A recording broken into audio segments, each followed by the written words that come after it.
Assalamualaikum warahmatullahi wabarakatuh.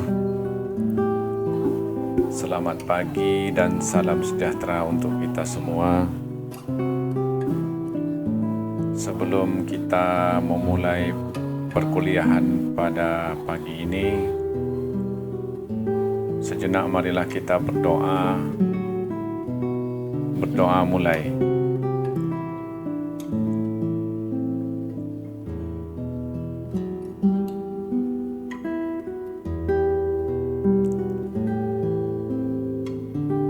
Berdoa selesai. Pada kesempatan ini saya akan menjelaskan tentang istilah Melayu dan budaya Melayu. Pertemuan terdahulu melalui video yang saya berikan,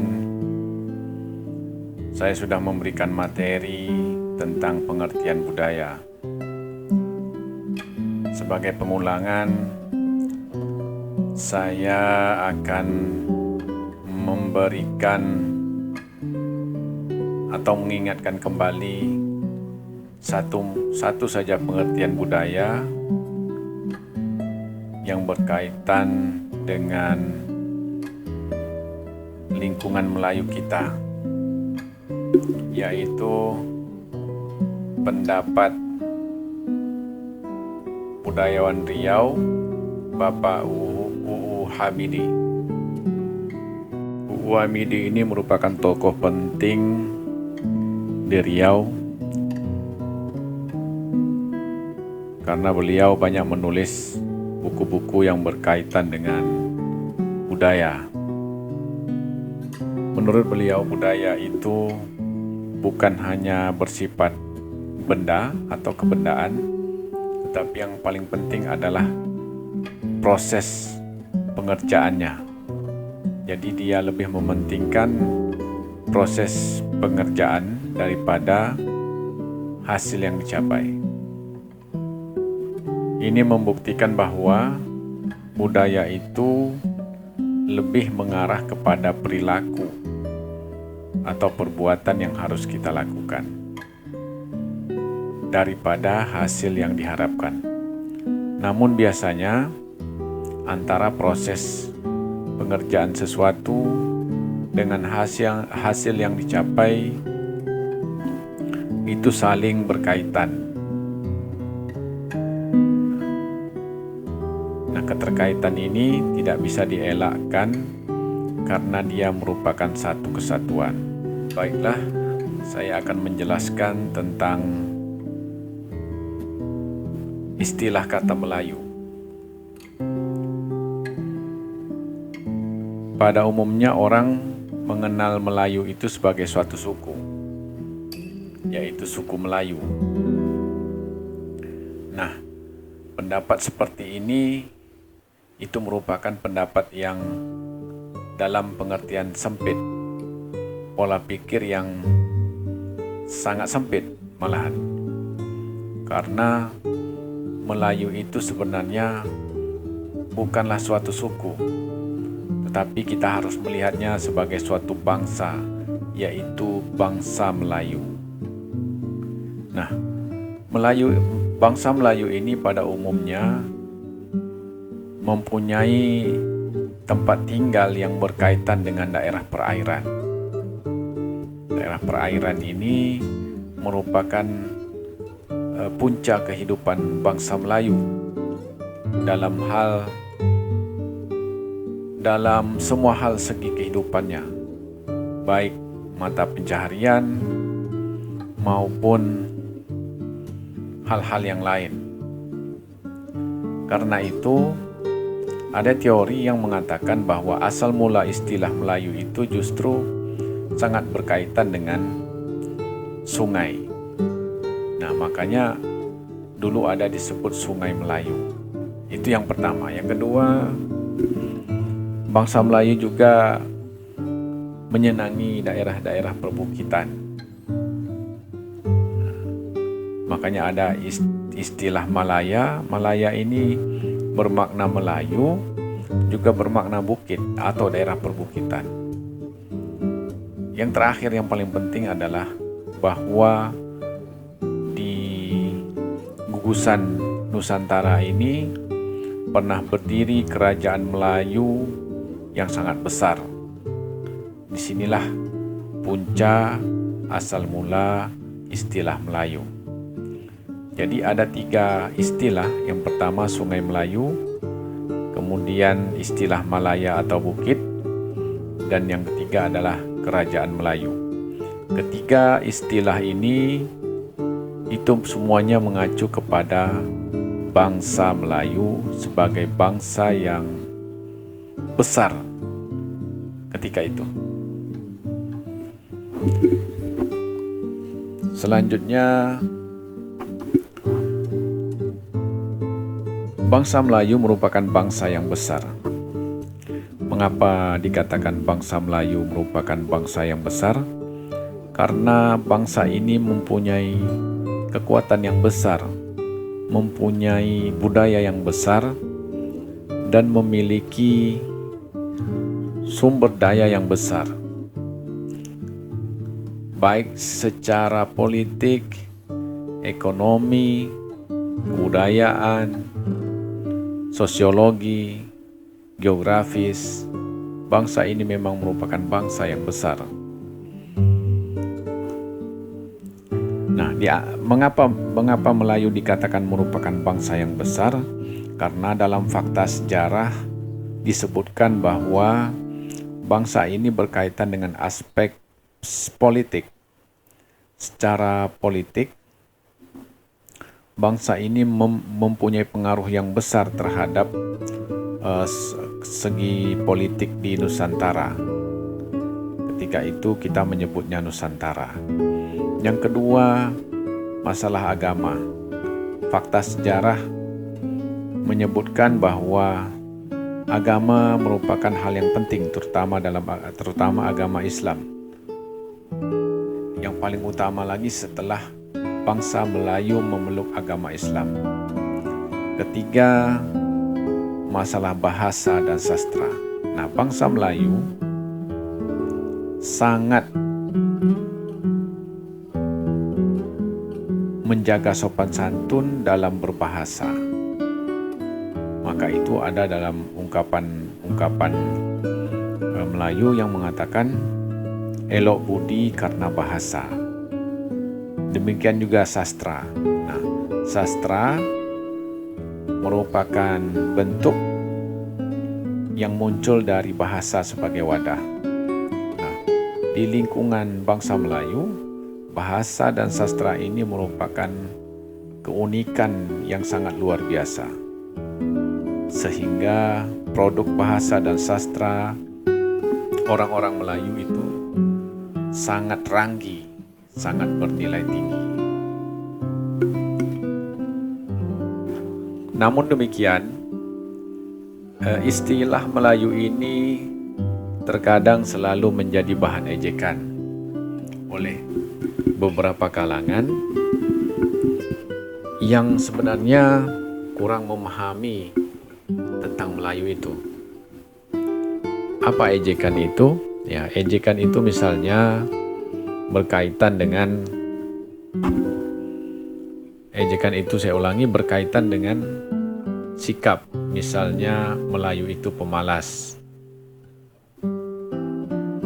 Kemudian Melayu itu kalau makan berkeringat, bekerja tidak berkeringat. Nah, ungkapan-ungkapan seperti itu sebenarnya ungkapan zaman kolonial.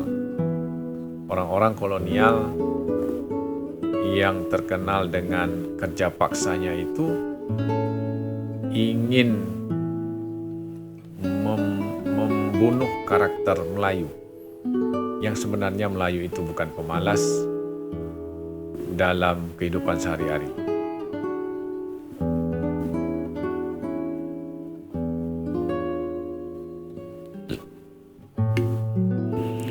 Perlu kita ketahui bahwa penggunaan istilah Melayu ini sudah lama dikenal.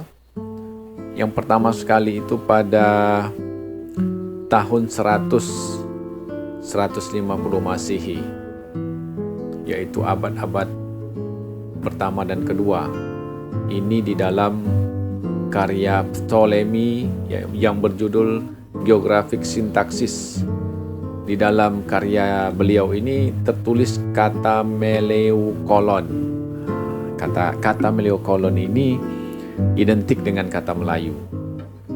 Berikutnya, menurut G.E. Gerini, bahwa istilah Melayu berasal dari bahasa Sanskerta. Bahasa Sanskerta ini merupakan bahasa yang sangat terkenal ketika itu, tetapi bahasa ini sudah mulai mengalami kepunahan. Dalam bahasa Sanskerta disebutkan ada kata Malayakom atau Malaikurem.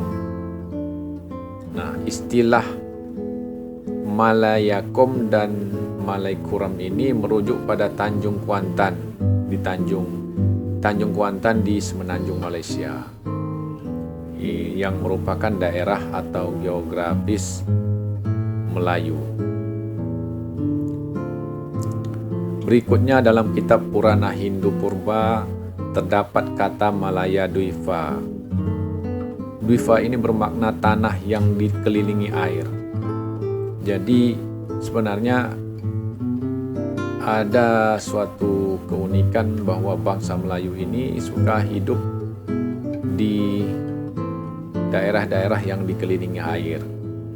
Para pengkaji berkeyakinan bahwa Malaya Dwipa adalah Pulau Sumatera. Pulau Sumatera yang kita tempati sekarang ini. Istilah Dwipa juga ditemukan pada arsip kuno India, Kartasarit Sagara sekitar tahun 600 Masehi atau abad ke-6. Berikutnya istilah lain ditulis oleh rahib Buddha dari Cina yang bernama Yixing. Yixing ini pernah singgah dan mendalami agama di kerajaan Sriwijaya. Kita perlu ketahui bahwa kerajaan Sriwijaya inilah ada satu teori mengatakan bahwa asal bangsa Melayu itu adalah dari kerajaan Sriwijaya. Yixing ini mempelajari agama Buddha di Universitas Nalanda. Beliau mengatakan, tatkala berkunjung ke Sumatera, ia menemukan dua kerajaan besar, yaitu kerajaan Melayu yang berpusat di Sungai Batang, yaitu Batanghari. Batanghari ini terletak di Jambi, dan Sriwijaya. Sriwijaya ini terletak di Palembang sekarang. Beliau menyebutnya Fulimpang atau Perlembang. Nah, ini fakta sejarah yang dicatat oleh bangsa Cina. Berikutnya pada tahun 692 Masehi, hampir abad ke-7, istilah Moloyu menjelma menjadi Sriwijaya. Sriwijaya merupakan kerajaan yang menguasai dan menaklukkan kerajaan di Sumatera. Jadi Sriwijaya ini merupakan pusat kerajaan yang terbesar di Sumatera. Nah, ada teori mengatakan bahwa pusat kerajaan ini merupakan pusat pertemuan Sungai Kampar Kanan dan Sungai Kampar Kiri di Riau. Jadi sebenarnya ada teori lain bahwa pusat kerajaannya adalah di Riau, bukan di Palembang. Tapi ini masih dalam pengkajian-pengkajian. Dengan teori ini, orang lantas mengatakan, budayawan Riau ada yang mengatakan bahwa pusat kerajaan Melayu itu justru terdapat di Kampar, yaitu dengan bukti Candi Muara Takus yang dibangun pada abad ke-7. Selanjutnya, kata Melayu tertulis juga di belakang patung di Padang Rokor, kawasan Sungai Batanghari, Jambi. Pada tahun ini ditemukan pada tahun 1286 Masehi. Dalam buku sejarah Melayu, buku yang sangat terkenal, istilah Melayu dikaitkan dengan nama sungai yang sudah saya jelaskan pertama tadi, bahwa istilah Melayu itu bermula dari Sungai Melayu. Ini dikutip di dalam buku sejarah Melayu. Di dalam buku itu dikatakan, kata Sahibul Hikayat, ada sebuah negeri di tanah Andalas. Andalas ini adalah Andalas, yaitu Pulau Sumatera. Palembang namanya. Demang lebar daun nama rajanya. Jadi jelas merujuk kepada Kerajaan Sriwijaya. Rajanya ketika itu bernama Demang lebar daun. Asalnya dari anak cucu Raja Suran, Muara Tatang nama sungainya. Jadi ada nama Sungai Muara Tatang.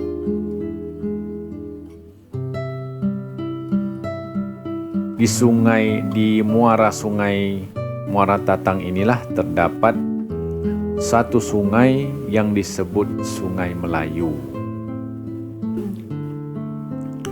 Jadi itulah istilah yang berkaitan dengan Melayu. Untuk sementara, istilah Melayu dapat kita pahami dengan tiga hal tadi. Yang pertama, Sungai Melayu. Yang kedua, dari kata Malaya atau bukit. Dan ketiga, dari kerajaan Melayu, yaitu dua kerajaan besar. Yang pertama, Kerajaan Sriwijaya. Kerajaan Sriwijaya ini ada yang mengatakan berpusat di Palembang dan ada yang mengatakan berpusat di Kampar. Dan itu yang paling penting. Nah, dari pengertian budaya dan istilah Melayu tersebut, maka dapat disimpulkan bahwa budaya Melayu merupakan seluruh proses kerja, kemudian seluruh hasil, seluruh kebiasaan, seluruh sikap, dan perangai yang merefleksikan eksistensi bangsa Melayu. Jadi dia merupakan cerminan keberadaan bangsa Melayu. Cerminan tentang apa? Cerminan tentang proses kerja, cerminan tentang hasil, kebiasaan, sikap, dan perangai bangsa Melayu. Demikian yang dapat saya jelaskan. Semoga apa yang saya jelaskan ini memberikan manfaat bagi kita semua. Jika ada pertanyaan, silakan ajukan pertanyaan di classroom kita. Terima kasih. Assalamualaikum warahmatullahi wabarakatuh.